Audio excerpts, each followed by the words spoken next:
साथियों नमस्कार, मैं आर के अमोल 24 चैनल पर आपका हार्दिक स्वागत है।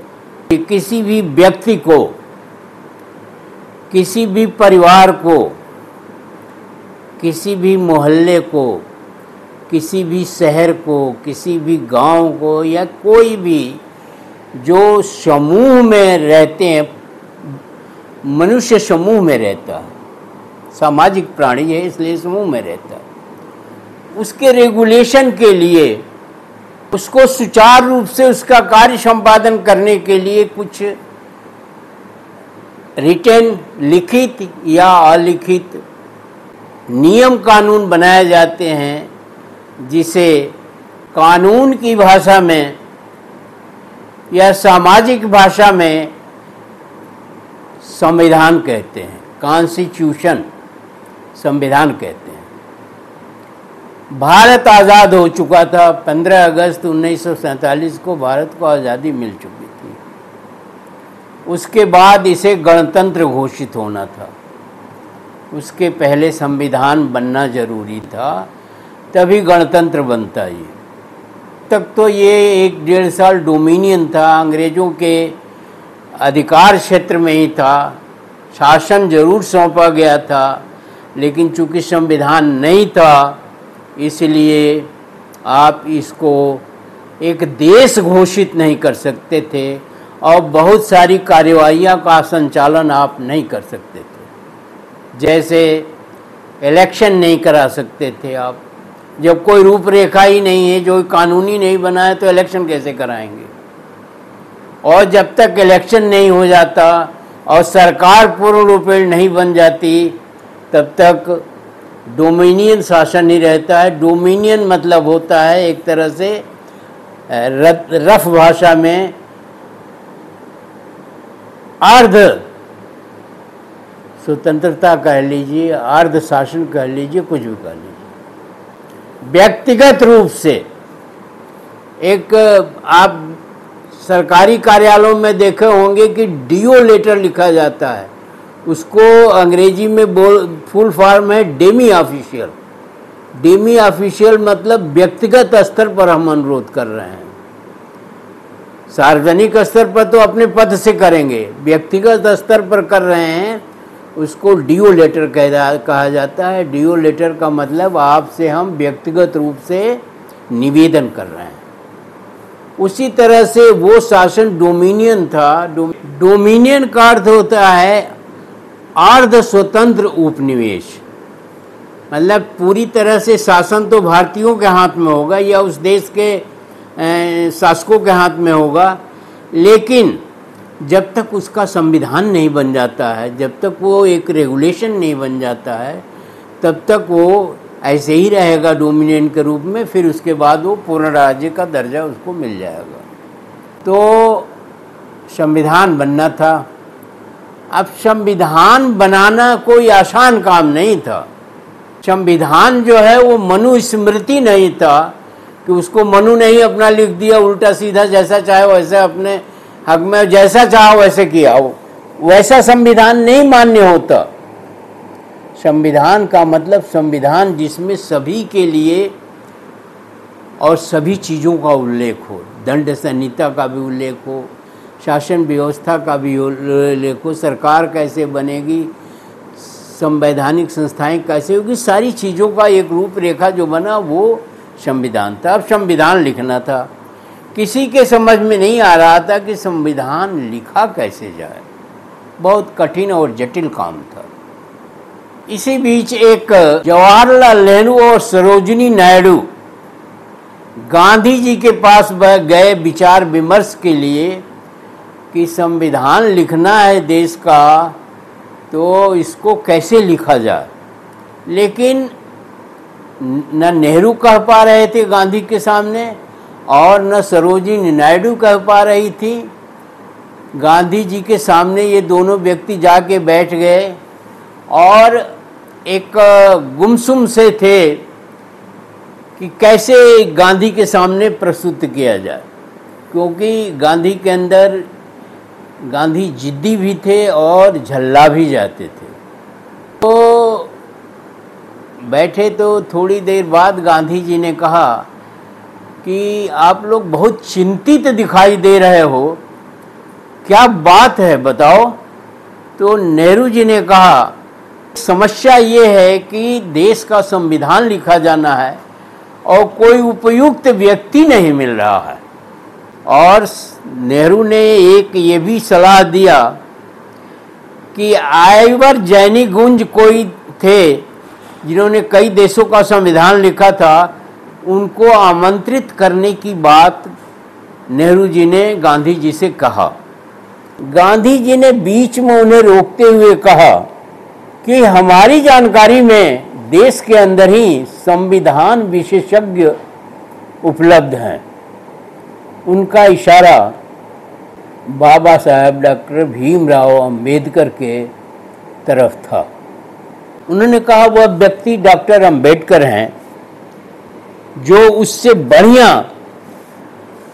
संविधान लिख सकते हैं, क्योंकि उन्होंने गोलमेज सम्मेलनों में बहुत अच्छा काम किया है। साइमन कमीशन के समय से ही अंग्रेज भी बाबा साहब भीमराव अंबेडकर से पूरी तरह प्रभावित थे। जो विद्वता, जो व्याख्यान, जो सुझाव, जो वास्तविकता बाबा साहब ने अपने शब्दों में साइमन कमीशन को बताया भारत के बारे में, और गोलमेज सम्मेलनों में जो बताया, उससे उनकी विद्वता पूरी तरह से सिद्ध हो गई। और अंग्रेजों ने, भारतीय भी कुछ जो पढ़े लिखे होशियार थे, बहुत प्रभावित हुए कि देश के अंदर एक इतना बड़ा विद्वान भी है। कभी आपको साइमन कमीशन के बारे में बताएंगे और वीडियो भी बनाएंगे कि साइमन कमीशन को जो घूम रहा था पूरे देश में और बाबा साहब से मिलने के बाद संतुष्ट हो गया और फिर वापस अपने देश चला गया। गांधी जी तो प्रभावित थे ही, नेहरू भी प्रभावित थे, लेकिन नेहरू जो है गांधी जी के मुंह से कहलवाना चाहते थे। गांधी उस समय सुप्रीम थे।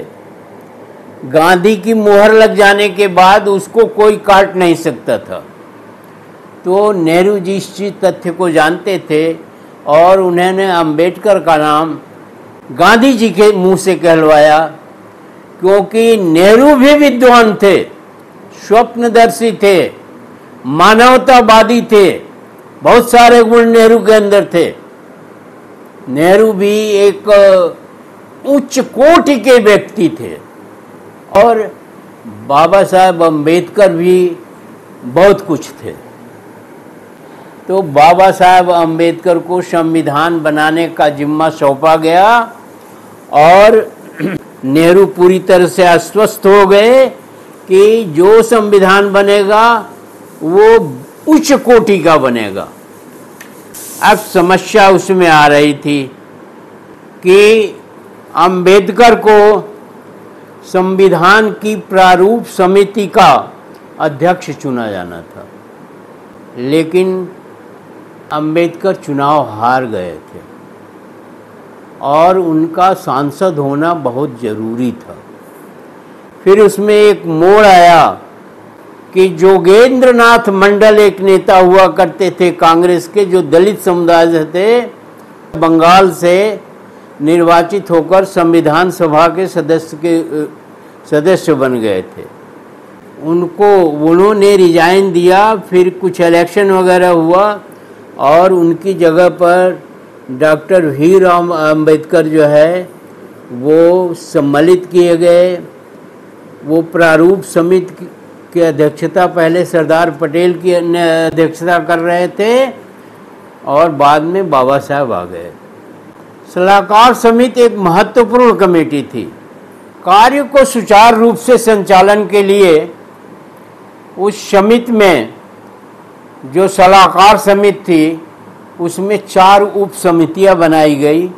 इसमें फंडामेंटल राइट्स, मूलभूत अधिकार की समिति प्रमुख थी, जिसके सदस्य डॉक्टर भीमराव अंबेडकर भी थे। इसमें 3 समितियां और भी थी। एक समिति की अध्यक्षता जो है, इसमें जवाहरलाल नेहरू की अध्यक्षता में गठित समिति थी यूनियन पावर कमेटी तथा यूनियन कॉन्स्टिट्यूशन कमेटी प्रमुख थी। Doctor Ambedkar union constitution committee के सदस्य बनाए गए। इनके अतिरिक्त डॉक्टर अंबेडकर स्टीयरिंग कमेटी तथा नेशनल फ्लैग कमेटी के भी सदस्य थे। यह गौरव की बात है। राष्ट्रीय ध्वज कमेटी के सदस्य के रूप में भी डॉक्टर अंबेडकर राष्ट्रीय ध्वज में चरखा के स्थान पर अशोक चक्र तथा सारनाथ के अशोक स्तंभ को राष्ट्रीय चिन्ह के रूप में स्वीकार करवाने में सफल रहे। इन कमेटियों में डॉक्टर अंबेडकर ने पूरी लगन तथा परिश्रम से कार्य किया। उनके विद्वतापूर्ण कार्य से सभी सदस्यों को प्रभावित किया और कांग्रेस भी उनके प्रशंसकों में से एक थी। संविधान सभा के प्रारूप कमेटी में कार्य करने के दौरान अंबेडकर की प्रतिभा फ्लैश कर गई। अंबेडकर की प्रतिभा उभर कर आ गई और सब उसके कायल हो गए कि नहीं, संविधान का काम जो है एक योग्य व्यक्ति के हाथों में है, और सभी संतुष्ट हो गए। क्योंकि संतुष्टि तभी होती है जब कार्य का कुछ परिणाम आने लगे, बात समझ में आने लगे। एक बहुत ऐतिहासिक चीज़ आपको बता रहे हैं, और इस ऐतिहासिक चीज़ को किताबों में आप पढ़ सकते हैं, किताबों में उपलब्ध होगा, या आप टीवी पर आने साधन, मीडिया के साधनों पर भी देख सकते हैं। लेकिन मैं भी आपको एक चीज़ बता रहा हूँ। तो इस तरह से एक अंबेडकर के प्रति लोगों को एक भरोसा जागृत हुआ। अब विद्वान तो थे ही, विद्वता तो थे ही, कार्य करने की क्षमता अद्भुत थी, और विद्वान का मतलब ही होता है विद्वान। तो इस तरह से एक फिर बीच में एक वो आ गया कि बंगाल का बंटवारा हो गया, और बंगाल जो जिस हिस्से से वो चुनकर आए थे संविधान सभा में या प्रारूप कमेटी में, वो हिस्सा पाकिस्तान में चला गया और उनकी सदस्यता फिर जो है लटक गई। तो संविधान सभा या संविधान के प्रारूप कमेटी की सदस्यता जो है उनके पास नहीं रही। फिर राजेंद्र प्रसाद, जो उस समय तत्कालीन संविधान सभा के अध्यक्ष थे, उन्होंने बम्बई के तत्कालीन मुख्यमंत्री बीजी खेर को पत्र लिख करके बम्बई से अंबेडकर, बाबा साहब अंबेडकर का चुनाव करवाया। और फिर वो जो है उन्होंने अपने संबोधन में लिखा कि बहुत उच्च कोटि के विद्वान हैं, उन पर पूरी तरह भरोसा किया जा सकता है। और बंगाल की सदस्यता समाप्त होने का भी हवाला देते हुए उन्होंने कहा कि बम्बई से उन्हें चुन करके भेजवाना आवश्यक है, और ये कार्य जो है तुरंत किया जाए। और बीजी खेर ने इसके लिए एक व्यवस्था बनाई। चूँकि सभी कांग्रेस के लोग जो है, या जो उच्च श्रेणी के नेता थे, वो बाबा साहेब के विद्वता से अति प्रभावित थे, और फिर बम्बई से चुन करके आए, और 30 अगस्त 1947 को डाम से चुने गए। यह टॉपिक या ये तथ्य जो है अब काफ़ी लंबा होगा, इसलिए इसको बाकी अगले वीडियो में हम आपको बताएंगे। और ये वीडियो यहीं समाप्त करते हैं, क्योंकि वीडियो बहुत लंबा हो जाएगा, और जल्दी ही आपको दूसरी वीडियो बना करके हम प्रस्तुत करेंगे कि आगे की कहानी। वीडियो को पढ़िए, समझिए, इतिहास संविधान का मनन करिए, खुद भी समझिए, दूसरों को भी समझाइए, कमेंट बॉक्स में हमें भी समझाइए। अगर चैनल को सब्सक्राइब न किया हो तो सब्सक्राइब कर लीजिए। धन्यवाद। जय भारत, जय संविधान।